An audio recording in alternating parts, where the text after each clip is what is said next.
जब हमने class members के बारे में पढ़ा था तो हमने एक क्लास मेंबर को स्किप किया था। हमने फील्ड्स और मेथड्स को अब तक डिटेल में देखा है, बट हमने प्रॉपर्टीज़ को अभी डिस्कस नहीं किया है।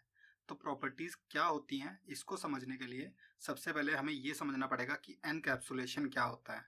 एनकैप्सुलेशन का मतलब होता है हमारी एप्लीकेशन के सेंसिटिव डेटा को यूज़र से हाइड करना। इसको अचीव करने के लिए हमारी क्लास के जो फील्ड्स होते हैं या वेरिएबल्स होते हैं उनको हम प्राइवेट बना देते हैं, यानी कि उनको क्लास के बाहर से एक्सेस नहीं किया जाता।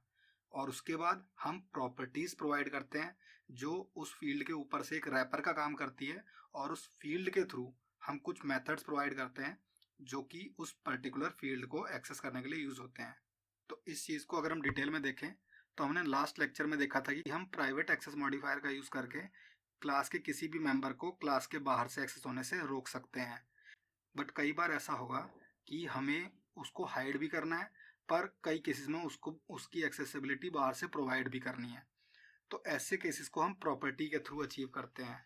तो फॉर एग्जांपल, जैसे हमने यहाँ पे अपनी कार क्लास एक बना रखी है और उसके अंदर ये प्राइवेट वेरिएबल है कलर नेम से, और अगर हम इसके फील्ड कलर को वैल्यू असाइन करने जाते हैं रेड, तो ये एक एरर थ्रो करेगा कि ये फील्ड इनएक्सेसिबल है इसकी प्रोटेक्शन लेवल की वजह से, जो कि इसका एक्सेस मॉडिफायर प्राइवेट होने की वजह से इस क्लास के बाहर हम इसको एक्सेस नहीं कर पा रहे हैं।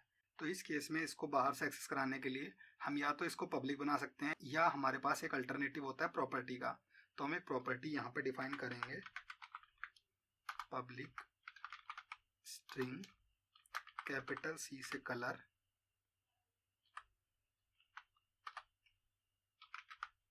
गेट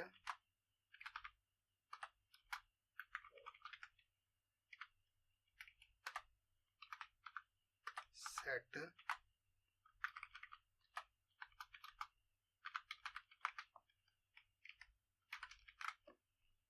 तो यहाँ पे हमने एक प्रॉपर्टी डिफाइन कर दी है जो कि इसको रैप कर रही है।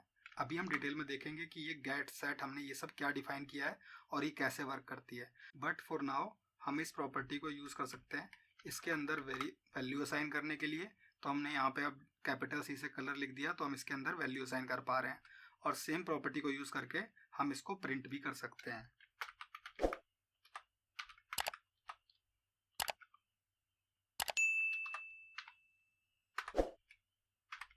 तो यहाँ पे हमने अपने कार के ऑब्जेक्ट के अंदर कलर डाल दिया रेड, और बाद में उसको कंसोल से प्रिंट भी करा लिया है। तो इसके बाद देखते हैं कि एक्चुअली प्रॉपर्टी वर्क कैसे करती है। तो फर्स्ट ऑफ ऑल हम एक गेट मेथड उसके अंदर डिफाइन कर सकते हैं, और ये गेट मेथड जब भी कभी हम उसको प्रिंट करना चाहेंगे या कहीं उसकी वैल्यू असाइन करना चाहेंगे तब यूज़ होगा। जब हम कंसोल डॉट राइट लाइन के अंदर माई कार डॉट कलर राइट कर रहे थे तो ये गेट मेथड यूज़ हुआ। तो जब ये गेट मेथड यूज़ हुआ इसने रिटर्न कर दिया कलर की जो भी वैल्यू रही होगी। और सेट मेथड तब यूज़ होता है जब हम उसके अंदर कोई वैल्यू असाइन करते हैं। तो जब हमने my car dot colour equal to red use किया था तो सेट मेथड यूज़ हुआ, और जो भी हम इक्वल टू के आगे से वैल्यू डाल के भेजेंगे वो यहाँ पे ये वैल्यू कीवर्ड के अंदर आ जाएगी। तो हमने कॉल किया my car dot colour equal to red, यहाँ पे इस सेट मेथड यूज़ हुआ और इस कलर वेरिएबल के अंदर एक वैल्यू डाल गया रेड की। बाद में हम जब प्रिंट करने गए माई कार डॉट कलर, तो उसने गेट किया और रिटर्न कर दिया कलर जो कि हमने वैल्यू डाली थी रेड। तो इस तरीके से प्रॉपर्टीज़ यूज़ होती हैं। तो हमने इस केस में हमारे फील्ड को प्राइवेट भी बना दिया, और एक प्रॉपर्टी को यूज़ करके हम उसको बाहर से एक्सेस भी कर पा रहे हैं।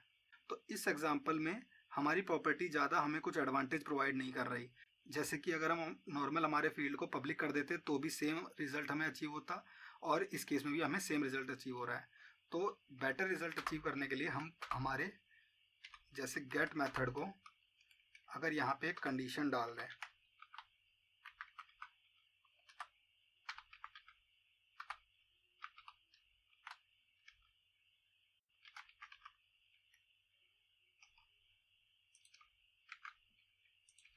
तो मैंने यहाँ पे एक कंडीशन स्पेसिफाई कर दी कि जब भी हमारी वैल्यू रेड ना हो, मैंने नोट लगाया है कि रेड ना हो तो इसके अंदर असाइन करें।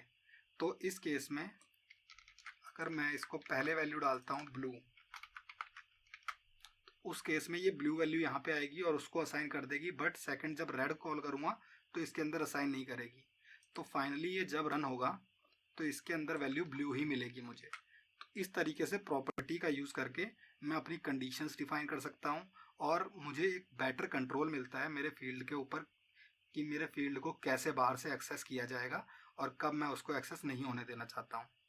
इसके अलावा कुछ प्रॉपर्टीज़ होती हैं जिनको कि हम कहते हैं शॉर्ट हैंड प्रॉपर्टीज़। तो वो कैसे वर्क करती हैं कि मैं एक शॉर्ट हैंड प्रॉपर्टी बनाता हूँ पब्लिक इंट मैक्स स्पीड की।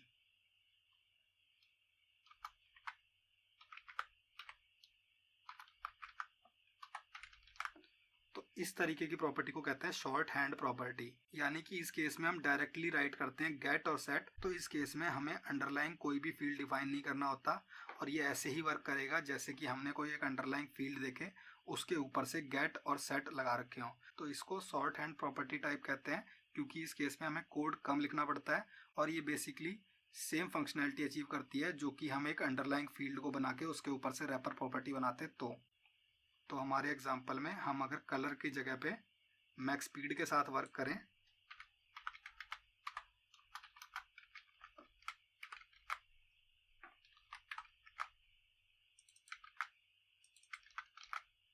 तो हम अपनी मैक्स स्पीड के अंदर वैल्यू असाइन भी कर सकते हैं और उस वैल्यू को प्रिंट भी करा सकते हैं। तो ये थी प्रॉपर्टीज़ जिनका कि हम यूज़ करते हैं एनकैप्सुलेशन अचीव करने के लिए। अगर हम एनकैप्सुलेशन के कुछ एडवांटेजेस देखें तो फर्स्ट ऑफ ऑल जैसा कि हमने अभी देखा था एग्जांपल कि ये क्लास मेंबर्स के ऊपर बेटर कंट्रोल हमें प्रोवाइड करती है। हम फुली क्लास के अंदर से कंट्रोल कर सकते हैं कि इसके अंदर क्या वैल्यूज़ असाइन होंगी और जब इसको गेट करेंगे तो हम क्या वैल्यूज़ रिटर्न करेंगे।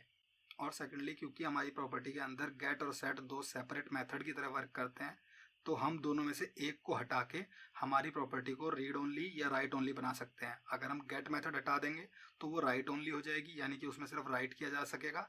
और अगर हम सेट मेथड हटाते हैं तो वो रीड ओनली हो जाएगी, यानी उसमें कुछ भी बाहर से राइट नहीं किया जा सकेगा और सिर्फ उसकी वैल्यू को रीड किया जा सकेगा। इसके अलावा ये प्रोग्रामर को फ्लेक्सिबिलिटी प्रोवाइड करता है कि कभी फ्यूचर में उस प्रॉपर्टी के अंदर कुछ चेंज करने पड़े तो हमें जहाँ जहाँ से वो यूज़ हो रही है वहाँ पे ज़्यादा चेंजेस करने की ज़रूरत नहीं है और हम अपनी प्रॉपर्टी के अंदर ही सारी कंडीशंस डाल सकते हैं और जिस तरीके से उसकी वैल्यू गेट या सेट होनी चाहिए वो हम एक ही जगह से कंट्रोल कर पाएंगे। और फाइनली जो इसका मेन एडवांटेज होता है वो होता है डेटा की सिक्योरिटी प्रोवाइड करना, कि हम कभी भी उसको एक्सेस रोकना चाहते हैं आगे से या कुछ पर्टिकुलर वैल्यूज़ होती हैं जो उसमें हम उसे असाइन नहीं होना देना चाहते हैं, कुछ भी लिमिट्स लगाना चाहते हैं, ये सब चीज़ें हम एनकैप्सुलेशन के थ्रू अचीव कर सकते हैं।